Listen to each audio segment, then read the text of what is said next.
I was spending $50,000 a month to support a struggling college girl. But one day, as I passed by a university campus, I saw Ivy nestled in a man's arms. Her eyes red as she said pitifully, "Don't think I'm dirty." Fury boiled within me. What was she saying? Our mutually beneficial arrangement, did she think I was tarnishing her somehow? Did she think I was some filthy person? Fine, if she thought it was beneath her, there were plenty of others who wouldn't mind. I stubbed out my cigarette, turned to a flashy-looking girl in a knockoff designer outfit walking by and said to my driver, "Ask her if she'd like to call me her godfather." By the afternoon, Victoria was sitting in my office.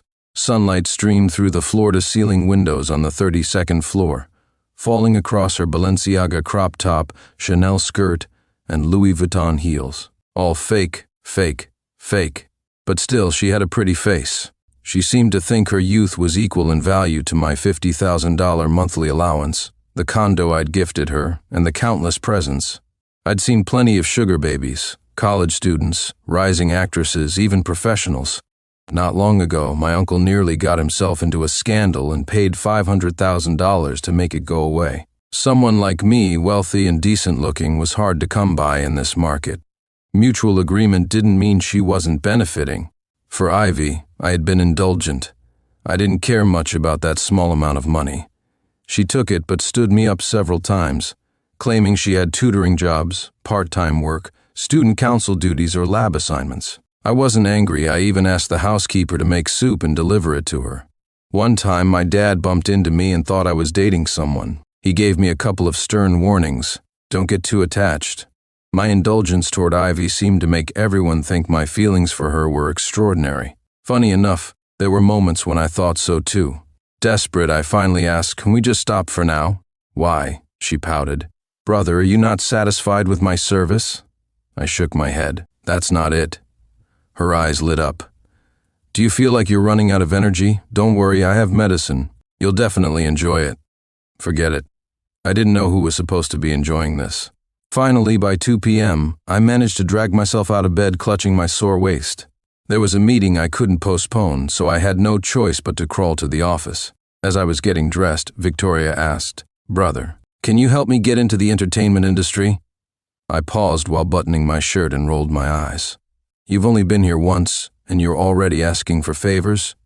She replied, "We can do this many more times, though." I sighed. That's not what I meant. After being rejected, Victoria's doll-like beautiful face instantly drooped. Wrinkling her nose, she accused, "You're the one who said you were tired, brother." She gave me a practiced seductive smile. She was attractive, no doubt, but carried a certain world weariness that felt too much. I frowned slightly, unimpressed. "How many have you been with?" I asked. Victoria's expression didn't falter, no shame, no offense taken. "Just you," she replied smoothly. "Bullshit," I snapped. "Claire will take you to the hospital for a full checkup. If everything's fine, come see me in a week." "Got it, boss," she answered cheerfully. As she walked out, I caught a glimpse of her curvy figure. I wondered briefly if it was natural or enhanced. A week passed, but Victoria didn't show. Instead, Ivy appeared. She wore a simple white dress and a pair of faded canvas sneakers, pure and sweet, the epitome of the impoverished campus beauty. She had just stepped off a bus, too frugal even to take a cab. I had no idea where the $50,000 I gave her every month was going. Don't get me wrong, she wasn't here for me. Usually I was the one who went looking for her. "I'm going to be your sister-in-law, aren't you happy?" I didn't want to answer her. As I brushed past her to leave, she grabbed my sleeve. "Why won't you answer me, brother?" I restrained my irritation. "What do you want me to say?" She let out a soft laugh, then suddenly changed the subject. "By the way, how was my acting before? Did I play the role of the obedient little girlfriend well?" I scoffed. "Not bad." "Is that why you think you can just toss me aside, because I acted too well?" she asked, stepping closer. Her almond-shaped eyes narrowed slightly, and her familiar scent made my resolve waver. Just as I was about to lose control, she took a step back, putting distance between us. "Brother," she said with a smirk, "don't forget to call me sister-in-law from now on." The overpowering scent of the restroom's air freshener made my head ache slightly. I shot her a glance and replied, "Why wait? I can call you that right now, sister-in-law." I chuckled and added, But you'll be treated the same as the other interns, $3,000 a month. Are you okay with that? Ivy's eyes widened in disbelief as if I had insulted her. She was silent for a few seconds before finally saying, "Sincere, is this really necessary? I already told you, Ethan and I are not in a relationship." Her frustration was evident in her eyes. I studied her closely and realized she seemed to have lost some of her luster. Her skin wasn't as smooth and fair as Victoria's. Her eyes weren't as bright. Her lips weren't as rosy. Her nose wasn't as delicate. Her legs weren't as long. And, well, other aspects weren't as shapely. But at least Victoria was willing to learn. I said, "Ethan, huh? That's quite the modern name, sounds almost Japanese." I muttered the name aloud, and to my surprise, Ivy became visibly agitated. "What are you planning?" "Don't you dare mess with him," she exclaimed. I couldn't help but laugh. "What do you think I'm going to do to him?" Suddenly, Ivy's gaze shifted to something on the couch. I thought the same thing. Someone who looked like her had to be trouble. When he noticed me walking away, he called out, "Bro, where you going?" "I need a smoke," I replied. When I returned, Sincere Jr. and Victoria were deep in conversation. My mom and Mr. Liu had already left. Sincere Jr. grinned from ear to ear. "Bro, Victoria's amazing. By the way, Victoria, this is my second brother. You can call him brother, too." Victoria smiled politely but distantly, greeting me with a soft, "Brother." Something about it stirred an unfamiliar pang in my chest. I got up abruptly. "Excuse me, I need to use the restroom." In front of the mirror in the restroom, I noticed a familiar figure reflected behind me. Victoria had strolled in casually. She was dressed in a cream-colored knit cardigan, a relaxed outfit that somehow still exuded elegance. The sapphire earrings dangling from her earlobe sparkled under the light, giving her an air of sophistication. "Brother, long time no see," she said, her voice calm yet tinged with a hint of mischief. I scoffed. "Equals? Then why don't I see you giving me 30 grand a month?" Ivy was at a loss for words. I raised an eyebrow and continued, "Take the money and do your job properly. You haven't delivered." She seemed stunned, as though she had never heard me be this blunt. She just stared at me with wide eyes. I couldn't be bothered. I got up and left. Ivy tried to follow, but the bodyguard stopped her. Without looking back, I walked away. Behind me, Claire retrieved the access card for the private elevator from Ivy and added, "Miss Ivy, please make an appointment next time before meeting Mr. Sincere." I didn't buy Victoria a house because she had already settled herself into my villa and refused to leave. 2 months later, I was lying there like a lifeless dog. Victoria lit a cigar for me. I said, "I'll send you into showbiz." But Victoria, surprisingly, wasn't thrilled. She took a drag from my lips and I shivered instinctively. She said, "Thanks, darling, but there's no rush. I don't like it either." With that, she walked over naturally, grabbed my hand and tried to press it against her softness. My reflexes kicked in, and I jerked my hand back as if I'd been burned. For a moment, I felt like I was the one being taken advantage of. She blinked playfully, pulled out a hair tie and tied her hair into a ponytail. Only then did I relax slightly, but her next words made me tense all over again. "Brother, I'm hungry. Can you make me some noodles?" she asked. The relief I had just felt nearly vanished. She glanced at the housekeeper who was leaving the kitchen with a trash bag and lamented, "Looks like I missed lunch." I snapped out of it and hesitated for a moment before asking, "There's still some noodles in the kitchen. Should I ask the housekeeper to make them for you?" Before I could finish, she interrupted, "Thank you." Then she added a justification for herself. "I need to eat well so I can take care of you later, brother." I was speechless. We watched a movie. Claire had booked us a private screening, took a stroll while bodyguards followed discreetly 100 meters behind, played a round of golf, and eventually returned to the hotel suite. I took a shower and brushed my teeth. Not that she'd dare complain if I didn't, after all, she was on my payroll.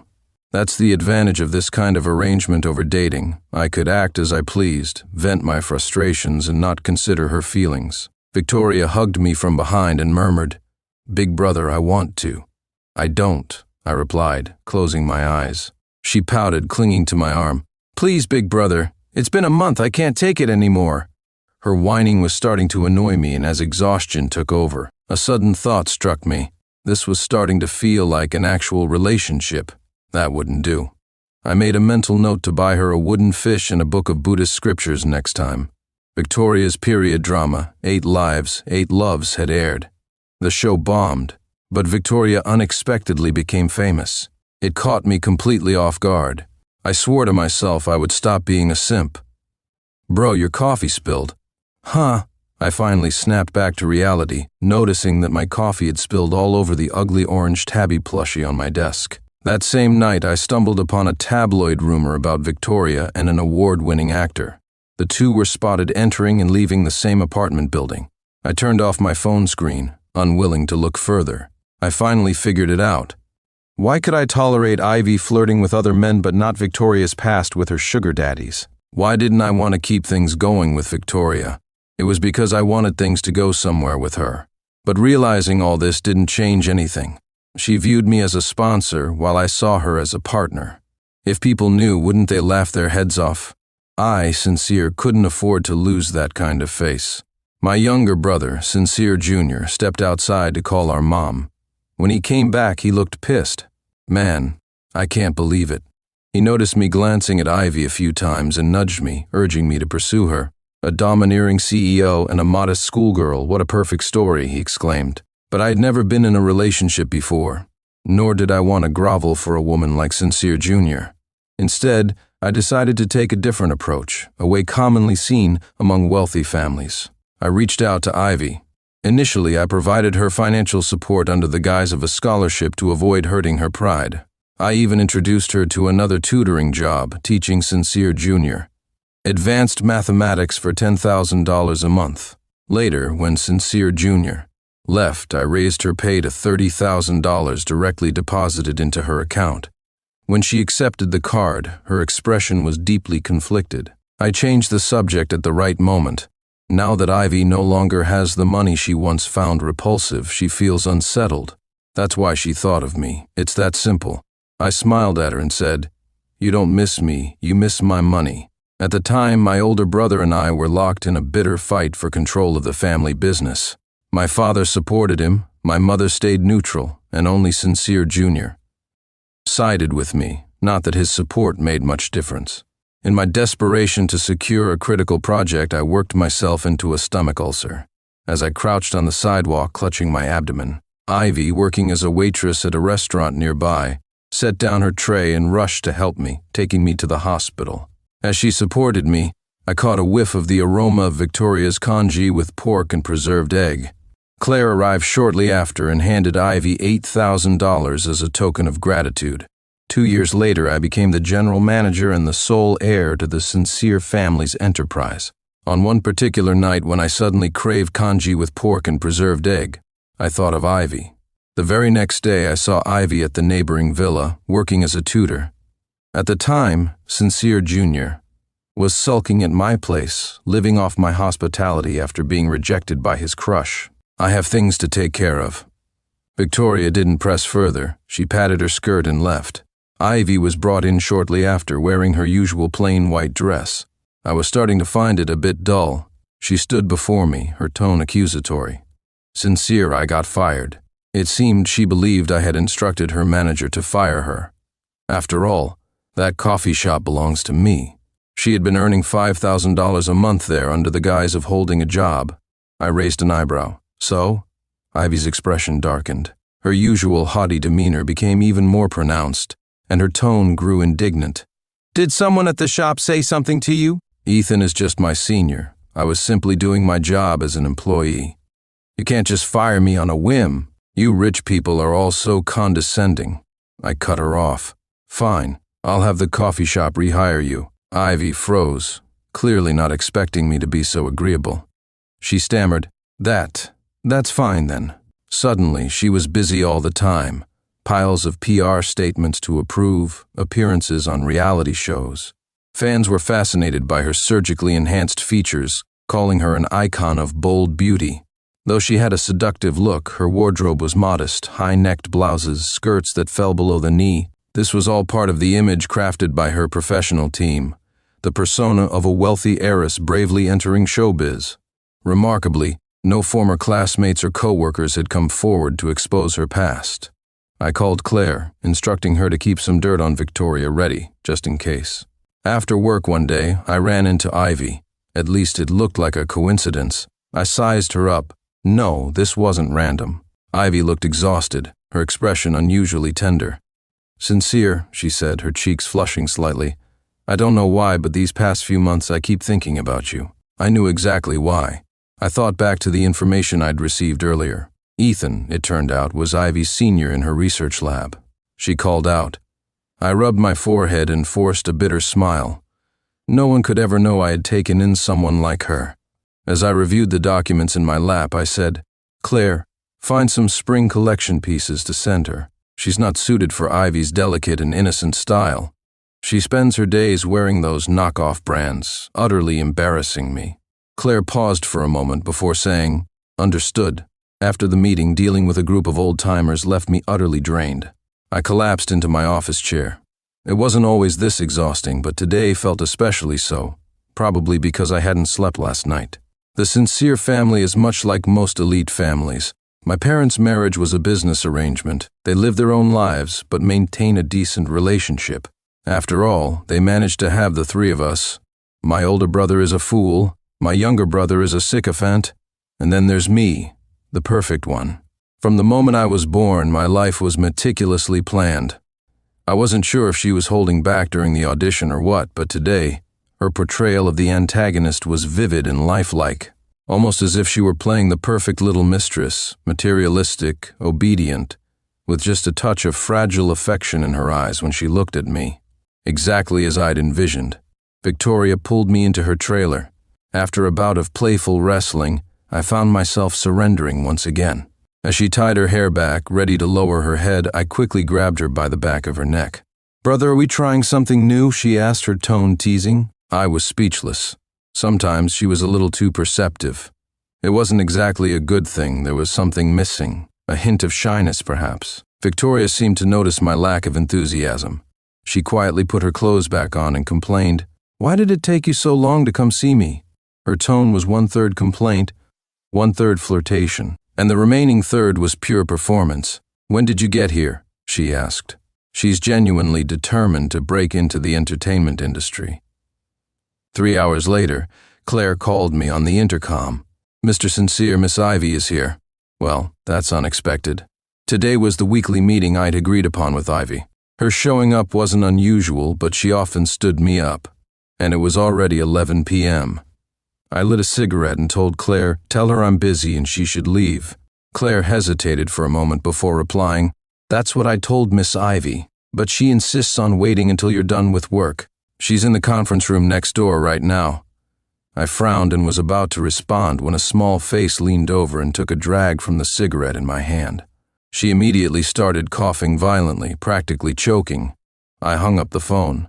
"Brother, you shouldn't smoke," Victoria said between coughs. Just as I thought she might genuinely be concerned for me, she added, "You should try cigars instead. They make you look more dashing." The ash from my cigarette fell onto the marble floor. "Go home," I said. Her expression turned blank, and her eyes seemed empty. She didn't even respond to my question. I followed her line of sight and saw a pink Victoria's Secret item quietly lying on the sofa. Having silently witnessed our entire conversation, everyone knows that when people are at a loss for words, they sometimes laugh. Ivy finally turned back to look at me and saw the smile on my face. Moments ago, she had been keeping her distance from me as if trying to avoid suspicion. Now, she stepped right up to me. She bit her lip and said, "Sincere, you've gone too far. Just because I didn't visit you for a month, you went to find someone like her?" I wanted to say that Victoria wasn't someone like her, but I couldn't bring myself to.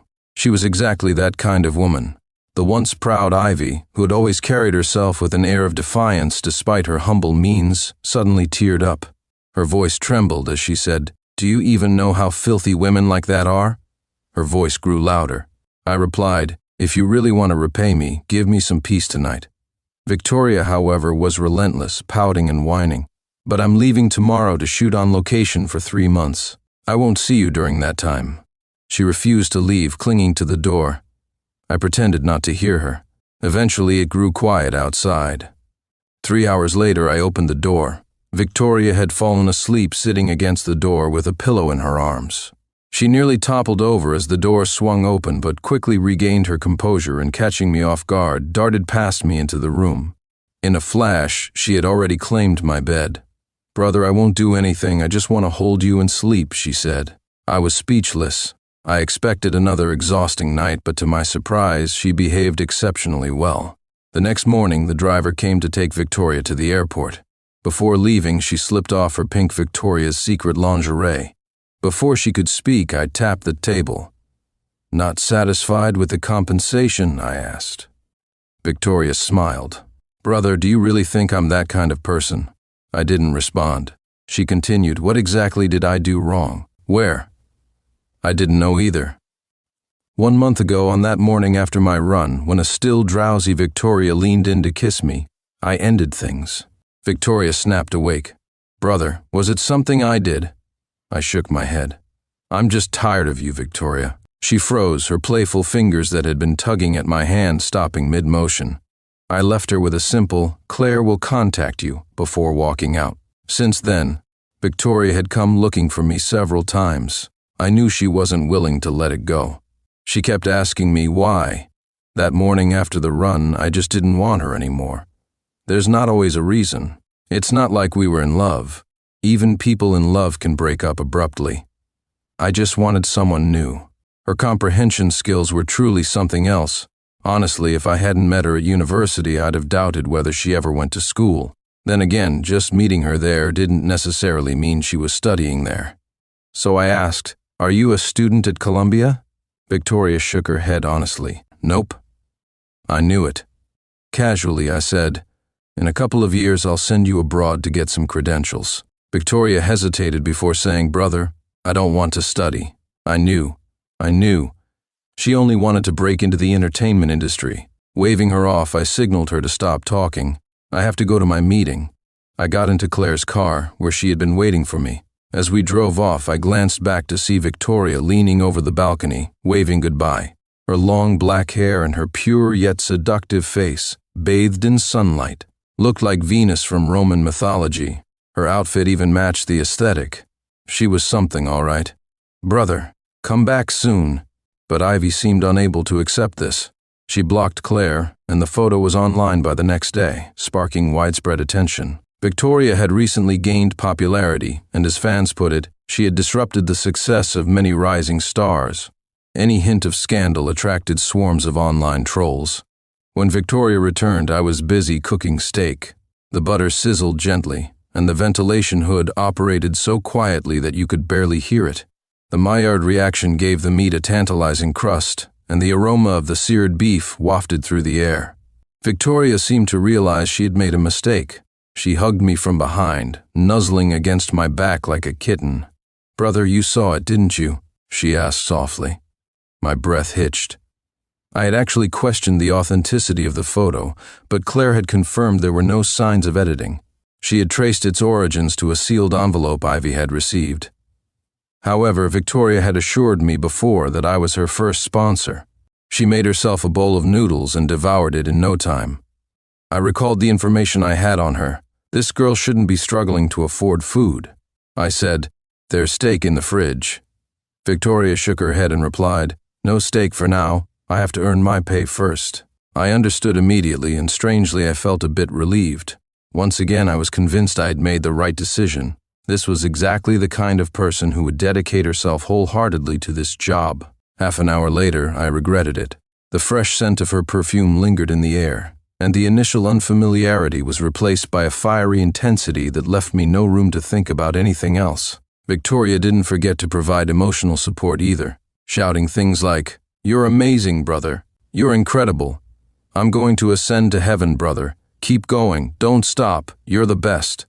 I felt like I had hit rock bottom, like I had hired a cheap escort, and that feeling lasted all the way into the next morning. When Claire first briefed me, I'd been puzzled. What did being a direct senior even mean in a modern academic setting? I'd completed my studies abroad and wasn't familiar with the cliquish, hierarchical environment of her lab. The students in her lab were overworked and exploited, and Ivy was no exception. She often turned to Ethan for help. Over time, the two became close, but not romantically involved.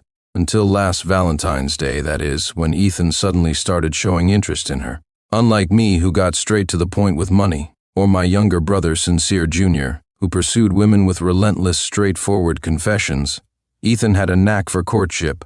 Claire even told me he'd paid to attend some kind of seduction workshop. I had her sign Sincere Jr., up for the same course. He could use the help. I wasn't sure why Ethan had suddenly taken an interest in Ivy, until I learned she'd sold the Van Cleef & Arpels 4-leaf clover necklace I'd given her. Victoria tried to grab my phone. "Don't listen," she protested. I glanced at her flushed face. A moment later, she gave up, standing on tiptoe to plant a kiss on my lips. Into the phone, I said, "Don't throw it away." After hanging up, I turned to Victoria. She puffed out her cheeks, visibly annoyed. "So now you know," she huffed. "I was planning to let you suffer a little, make you grovel to win me back. Not gonna happen," I replied. "I have a reputation to uphold." She seemed to pick up on my thoughts, her expression darkening. "Brother," she said sternly, "I'm going to punish you." I nodded indulgently.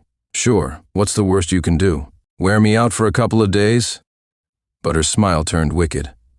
"Brother, I've prepared 10 outfits and 10 pills for you," she whispered.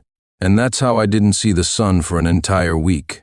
That's when it clicked. She was using my money to win him over.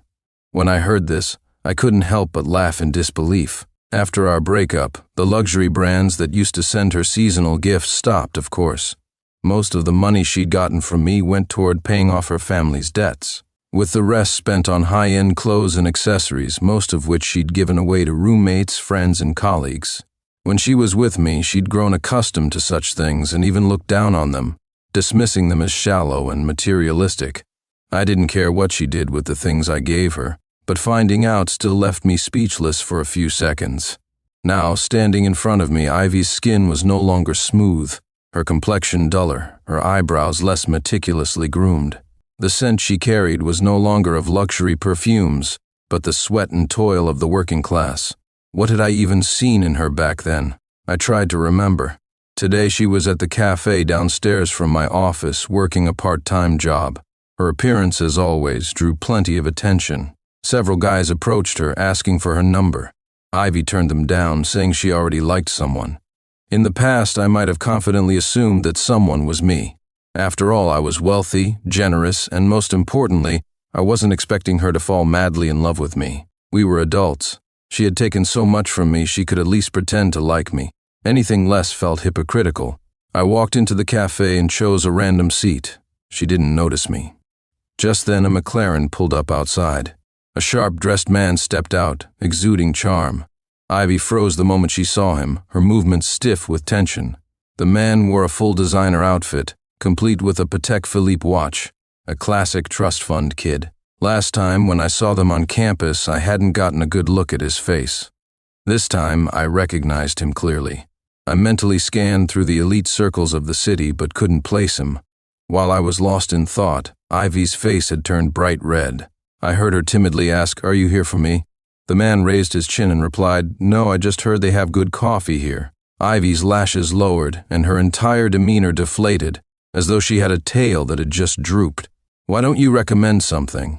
the man continued. Ivy immediately perked up, her smile radiant as she sweetly described every coffee on the menu, detailing the origin of the beans and the flavor profile of each. A few impatient customers in line left, but the man wasn't listening. He casually ordered the house blend. Ivy then offered to get him a slice of her homemade cake. Her voice was soft and eager, completely different from how she acted around me, submissive to the point of groveling. I wasn't angry, just puzzled. Why wasn't she like this with me? I was her benefactor, wasn't I? Then it hit me. I laughed out loud. Ivy's eyes flashed with indignation. She snapped, "Sincere, why are you humiliating me like this? You were the one who approached me and wanted to be with me, not the other way around. I never asked you to do this." I raised an eyebrow and replied, "Do you need me to apologize?" Ivy looked as if she had been suddenly choked, staring at me wide-eyed and falling silent. After a long pause, she murmured despondently, "Sincere, you know what? I'm the only one who doesn't love your money." Before leaving, Ivy tossed a photo onto the table in front of me. The photo showed Victoria entering a lounge with a man wearing a large gold chain. I instructed Claire to message Ivy, offering $500,000 to buy the photo outright. Ivy responded, "Why would you go to such lengths for her?" I flicked the ash off my cigarette and replied, "Because I've always known what kind of person Victoria is. It's just a transactional relationship. She takes good care of me. I don't care who else she's been with. If I wanted more, I had to fight for it, and I did, but is this really what I want?" "Brother."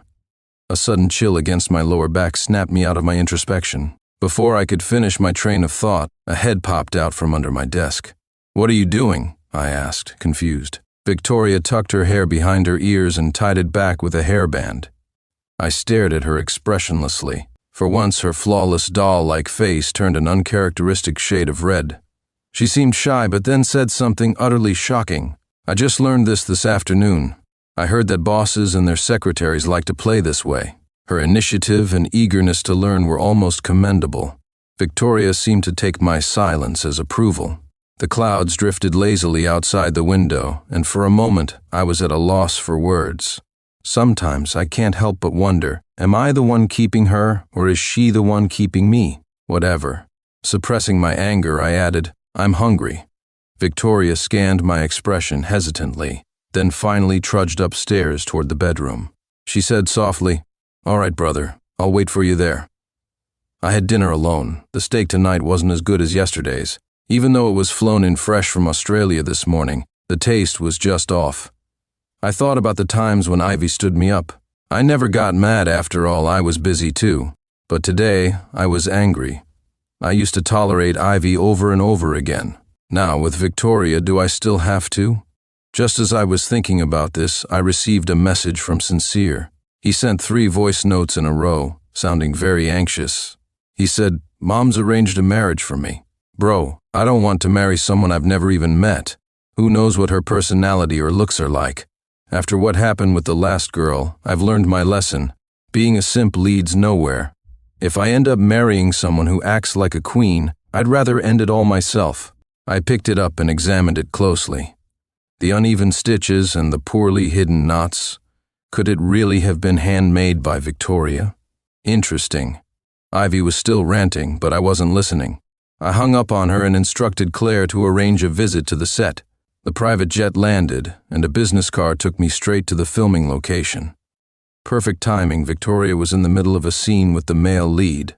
Her eyes were full of affection, and her acting was spot on. The male lead, however, seemed to be someone who had been shoehorned into the production. He wasn't a professional actor and flubbed his lines 3 times in front of Victoria's face, his expression awkward and stiff.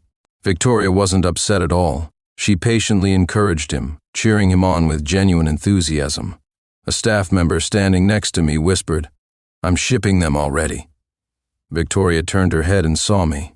To be fair, Victoria was quite talented. Unlike Ivy, whose beauty was cold and noble, Victoria was like a product of modern cosmetic science, exquisite, cheap, with a hint of vulgarity. But after eating too much refined grain, sometimes you crave wild boar. Besides, if they're all selling themselves, why choose someone reluctant? The moment Victoria opened her mouth, I knew I'd picked the right person. She asked, "So I heard you want to be my godfather? Or should I just start calling you that?" Straight to the point. I liked that, but I wasn't about to play along. I got the sense she'd want me to launch her career today, get her a lead acting role tomorrow, and then clean up the scandals when her secret sugar daddy arrangement was exposed the day after. She was perfect. I ignored her and flipped through the documents Claire, my assistant, had prepared. She was from a small town, not poor by any means. Her family was in much better shape than Ivy's alcoholic father and gambling addict mother. Her grades were mediocre, worse than Ivy's, but she was taller and had a better figure. I glanced up at her. "Darling," Victoria said, her eyes smoldering with allure as her legs entwined with mine. I stopped her and awkwardly laughed, trying to change the subject. "Don't you have anything else to do? You've been sticking around here for 2 whole months. If you're not doing yoga, you're watching videos to learn something." I wanted to ask if she shouldn't be in school, but then I remembered she was a dropout. After a few moments of effort, I found an excuse. I asked, "Don't you need to go for regular maintenance for your face or something?" Victoria rubbed her face and said, "Darling, it's all real. Go ahead, touch it." As she spoke, she grabbed my hand, placing it on her nose, then her lips, then her neck, and then I yanked my hand back abruptly. I get it. It's all real, I said. Now I understood. She wasn't in a rush to break into showbiz anymore. She was in a rush to break into me. This wouldn't do. Lately, even Claire had been giving me odd looks. Let's have dinner there tonight. A few of my senior colleagues from the lab will join us. I interrupted her. I forgot to have Claire cancel them. She sounded confused. What? I clarified. Those gifts, consider them a breakup fee. The last time I saw Ivy, my mind had been a mess, and I'd forgotten to make things clear. I didn't have the time or patience to play the breakup and makeup game. Our relationship hadn't even been enjoyable. It felt like a losing deal.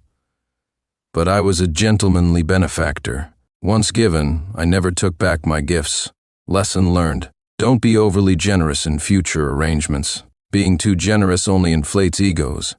Ivy seemed unable to accept what I was saying. She snapped, "Sincere, are you still jealous? Or is that woman stirring things up again? Let me tell you, she's only after your money." Then it hit me. The fabric of that plush orange cat was made from Victoria's favorite limited edition nightgown. She had turned it into a little cat. I ate 2 bites of steak, and as I took the third, Victoria suddenly launched herself into my arms, almost causing me to drop the plate. She choked out tearfully, "Brother, how can you think I'm dirty? How can you say that?" Her voice trembled with sobs as she buried her face and started adjusting her hair. She added, "I'm not like the others. I've always kept myself clean and never attended those kinds of gatherings. Victoria," I barked, grabbing her wrist to stop her from fidgeting with her hair. "Stand up." Victoria didn't move. I frowned. "Don't make me say it again." Sniffling, Victoria lifted her head and stared straight at me. Her face, widely praised by social media influencers, was now streaked with tears. Her peach blossom eyes held tiny beads of sorrow. I was certain that the moment we ended things, she'd find another sponsor right away. She murmured, "Brother, last time you said you were tired, so I learned some new techniques." As she spoke, she began to remove her jacket. I pressed her hand down firmly and said, "I need to eat first." I replied, "Right when you told the male lead, 'Can't you see I'm in love with you?'" Victoria immediately panicked, her face turning anxious. "Did you see him hugging me?" "Don't get mad, big brother. It's just acting. I didn't even do the kissing scenes myself. They used a double. Claire made sure of it."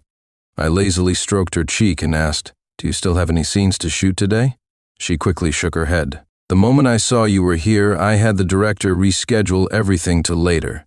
Not even famous yet, and already pulling diva moves. I could almost see her future, semi-famous, never quite making it big, but constantly embroiled in scandals." Victoria tentatively suggested, "How about we go out for some good food today?" As she massaged my shoulders and fussed over me, she asked, "Are you tired, big brother? How about we see a movie first?" So Victoria and I spent the day like any ordinary couple. Before I sent my brother abroad and took over the manager position, I hadn't dated anyone, not that I wanted to. Relationships seemed dull to me. I got up from my seat and left the coffee shop, the doorbell jingling softly as I walked out. The barista behind the counter seemed to glance my way. That evening, Victoria showed up at my villa. To my surprise, her health report was clean, completely healthy, not a single abnormality. Unlike the last time when she was dressed in knockoff designer clothes, this time she wore something simple, a white knit cardigan over a matching camisole, a tiered skirt and sneakers. Her big wavy curls were now straightened into sleek black hair. It was probably Claire's idea, dressing her up to resemble Ivy. I frowned but hadn't said anything when Victoria casually took off her cardigan, leaving just the camisole. Her curves, round and full, made me wonder if they were real. She chuckled and asked, "Don't you like me dressed like this, brother?" Her almond-shaped eyes glistened with resentment as she narrowed them. Her slender fingers pulled my hand to her cheek. Our eyes met, and her gaze was full of grievance. She asked, "Why do you have to like that woman with the last name White?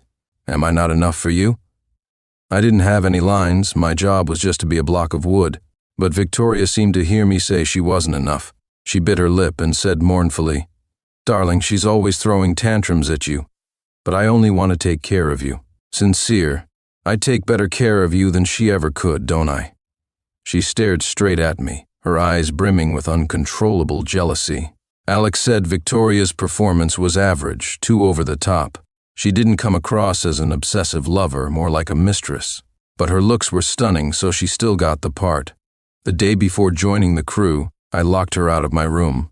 She stood outside and said, "Brother, I want to repay you.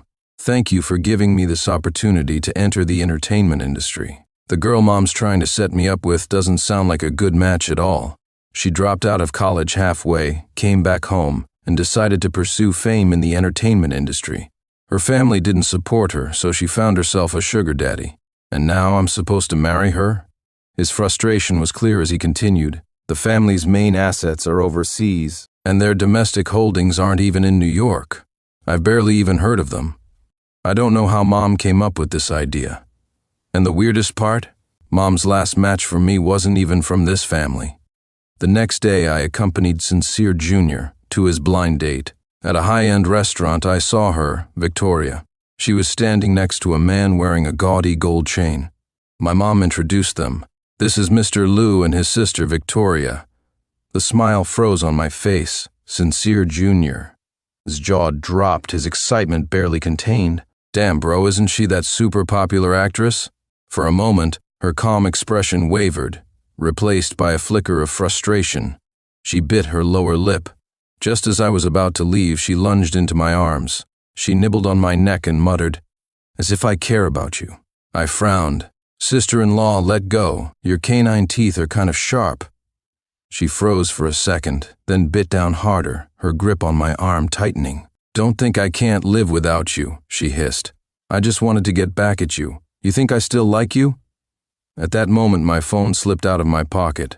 A voice message from Sincere Jr. popped up. "Bro, I'm gonna leave you and sis-in-law alone. She asked me to find you and told me to keep it a secret.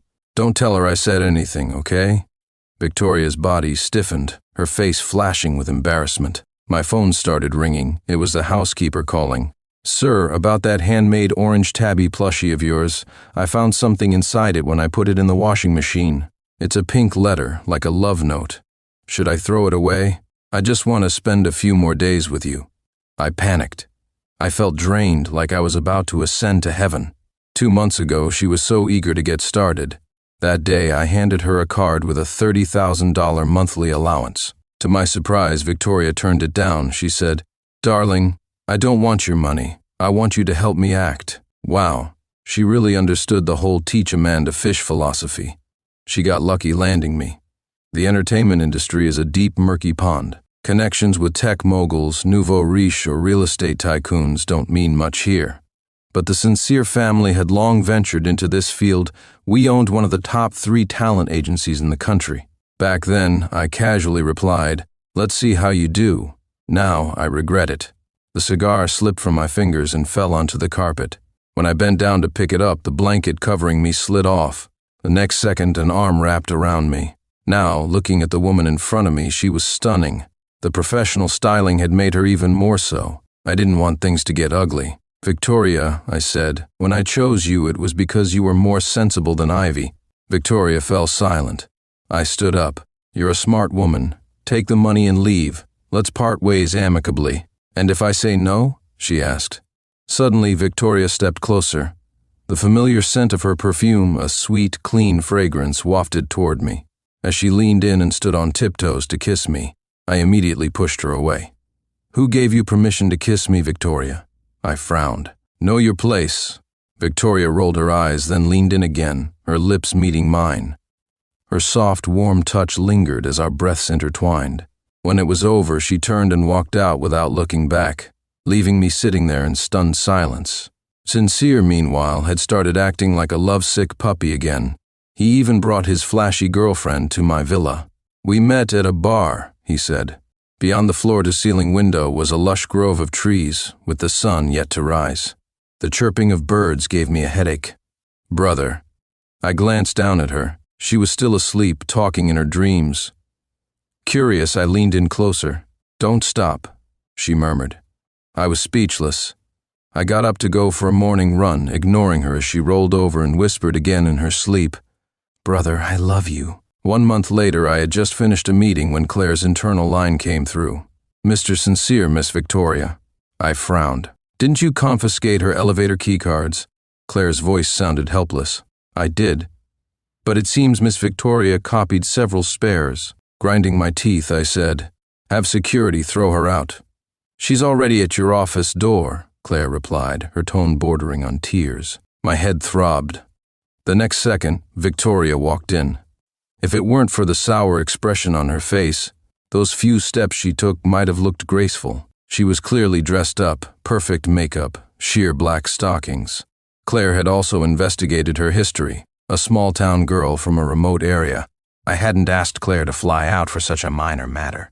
Since coming to the city, Victoria had indeed only been with me, so I wasn't entirely convinced by the photo. I thought there might have been some misunderstanding, but now, as Victoria hesitantly admitted, "Brother, I didn't mean to deceive you," it became clear the photo was real. She had lied. I was not her first sponsor. I took a deep breath and steadied myself. "Let's eat," I said, gently removing her arms and walking toward the dining table. She froze for a moment, pursed her lips, and asked, "Brother, are you upset?" I shook my head. "No, I just feel it's a bit dirty." Victoria's pupils constricted sharply. She stared at me, stunned. "Brother, what did you say?" Calmly slicing my steak, I replied, "The situation online, I've already asked Claire to handle it. She's never been in a relationship before. I'm her first love. Sure, she has tattoos and drinks, but she's a good girl." Then they spent their time at my villa fighting, making up, breaking up, and repeating the cycle. Unsurprisingly, this woman couldn't stay faithful. When Sincere caught her hugging and kissing another man, she claimed, "He forced me." But when told to report it, she refused.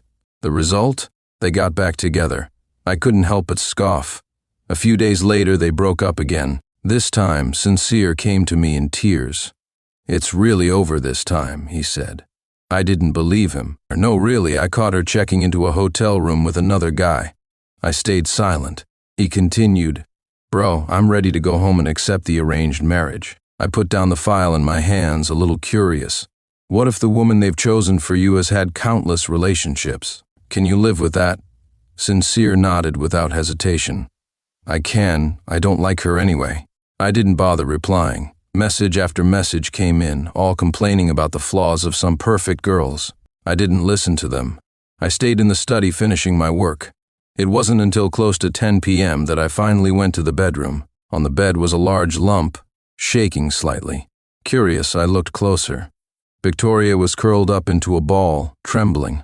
She turned her head to look at me with a pitiful expression, like a child who had been unfairly scolded. Her face was a mess of tears and snot, but it still couldn't hide her delicate features. If someone took a picture of her like this, it would undoubtedly shut up those who accused her of having plastic surgery. I reached out and patted her small head. Victoria immediately tied her hair into a ponytail. I was speechless. I pushed her head away, but she leaned back in. In short, it was exhausting. The next morning, as I smoked a cigarette, I watched Victoria, who had cried herself to sleep. Claire later mentioned that Ivy's father had recently hit her mother again, and her mother had gone to Ivy's school to demand money. I understood her mood and didn't press her further. Two cat-like eyes staring at me snapped me out of my thoughts. The plush cat looked vaguely familiar, but I couldn't place it for a while. As it stared at me, I felt a pang of guilt. Guilt for not visiting Victoria on set. Just as I was debating whether to visit her, Ivy called. It was rare for her to reach out. Unlike Victoria, who called 3 times a day, Ivy almost never initiated contact. I answered but said nothing. There was a long silence on the other end. When she realized I wouldn't speak first, Ivy finally broke the silence. "I've received your apology. Let's make up," she said. I didn't understand. I glanced at the calendar and suddenly realized it was Ivy's birthday. Many luxury brands would have sent her gifts today, all arranged by me. She continued, "I really liked that restaurant from last time." Her left cheek might as well say neglecting duties, and her right cheek lost in lust. I pinched Victoria's cheek and said, "I'll introduce you to some directors tonight." That evening, I introduced Victoria to Alex, a director known for idle dramas. Alex was very accommodating. He said, Mr. Sincere's sister, I'll certainly take good care of her. What year of college are you in? Victoria replied, Sophomore. I was speechless. I didn't expose her little lie about being in college. Victoria auditioned for a role on the spot. Alex offered her the part of the third female lead. The scene she auditioned for involved her developing feelings for the male lead and deciding to lock him in a basement. She needed to act out the infatuation and the unhinged obsession. The script wasn't finalized yet, so Victoria had to improvise the lines. I volunteered to play the male lead since he wasn't present. Sitting on the couch, I watched as Victoria knelt at my feet. When Alex called action, her usual obedient demeanor vanished. She lunged forward and grabbed my arm, losing her composure for the first time. It seemed like she was afraid I might actually catch some nasty disease. The glass on the table was knocked to the floor, and there was a knock at the door. Claire's voice came from outside. Mr. Sincere, should I come in? Ivy was still rambling on. She said, Sincere, trying to make me jealous by getting close to other women is so low. Don't think you can win my heart that way. I was speechless. I grabbed her wrist, pried her fingers off, and pushed her away. Then I raised my voice, Come in. Claire walked in with 2 bodyguards. I adjusted my cuff and said, Take Miss Ivy home. Ivy looked at me in disbelief while I stared back at her with a faint smile. I said, Who gave you the right to talk to me like that? Maybe I've been too lenient as your sponsor, making you forget our arrangement. Ivy's face turned pale. She never expected me to speak to her like this. She pressed her lips together and said, We're equals. Just as I was wondering what she was up to, she tossed it at my head. Half asleep, I glared at her. She leaned in, kissed me on the cheek and said, Brother, come visit me if you miss me. If it's urgent, use this. I didn't respond, pulling the blanket over my head to continue sleeping. A month later, I received a gift from Victoria. I hadn't visited her even once during that time.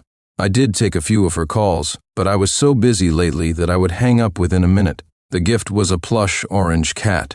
Its stitching was terrible, childish, cheap, and even a bit ugly. It was the first time I'd ever received a gift from a lover. Normally, I was the one giving gifts to Ivy. She would accept them without question, never giving anything in return. Once on Valentine's Day, I asked her, Do you have anything for me? We were at a high-end restaurant, and I had just given her $1 million necklace. Ivy replied, Do you really need me to give you something? You don't lack for anything. Her tone wasn't great.